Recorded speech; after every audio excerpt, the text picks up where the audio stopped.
let's get to it.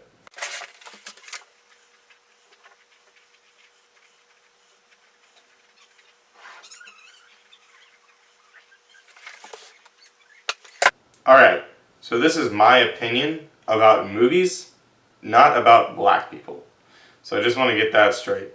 Okay, now that we've got any of the subject of controversy out of the way, let's get down to the real reason why you're watching this video. Now, over the years there have been plenty of good black historical movies, such as Straight Outta Compton, Selma, Malcolm X, The Hurricane, Remember the Titans, and American Gangster.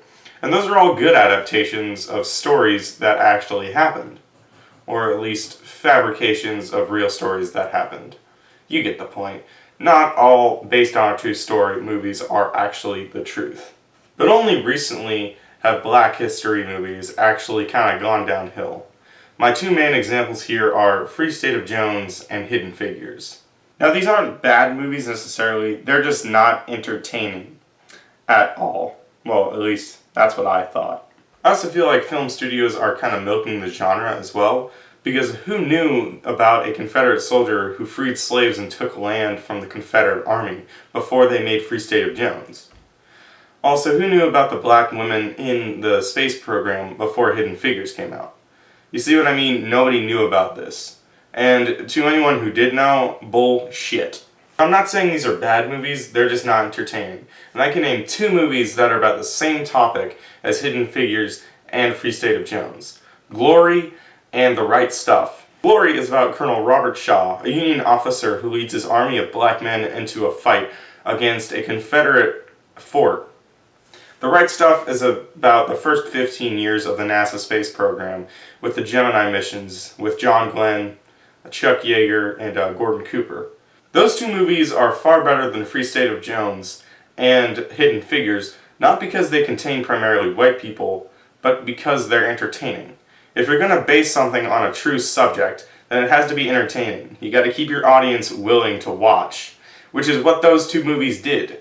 And at some points in Glory, it's actually heartfelt. You feel bad when you see all these Union soldiers die. Recently, there have been more controversies involving black people, both good and bad. But I believe that has sparked a movement that has wanted more black people as leads. Whereas, based on a true story sometimes works, screenplays and adaptations actually work a lot better. This time 3 examples include Fences, which was adapted from a Pulitzer Prize-winning stage play, Get Out, from first-time director Jordan Peele, and Moonlight, which actually won Best Picture at the Oscars this year. Now, as I've said, screenplays and adaptations have worked, but some black history movies have also worked as well, such as Straight Outta Compton and Selma. Straight Outta Compton is about the notorious rap group NWA. Now this is good because it's a more recent topic that more people can relate to, and it's also done very well as a movie in general, and that's why it did good at both the box office and critically.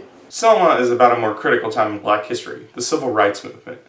And the story is about how hundreds of black people went from Selma, Alabama to Montgomery, Alabama to register for voting rights. Those are 2 great black history movies. But like I said, they've been milking the genre, and now we get movies like Hidden Figures and Free State of Jones. Now like I said, they're not bad movies, but I personally did not enjoy them. I want there to be more black history movies that are actually good and entertaining. And if you look at history, it's predominantly white. And that's why we dedicate a month to black history. And even this February, I didn't even learn anything new, which I find sad. Now, I know I've been going on for a while, but I just want to end with this. I want there to be more good, entertaining black history movies. And I want there to be more good and entertaining movies with black leads. Why? Because they work. Hey guys, I just wanted to thank you for watching this video, and I just want you to leave a like. No. Don't listen to that clip right there. I am not going to beg for likes or subscriptions. Like if you want, subscribe if you want. I don't do this for money. I do this for fun.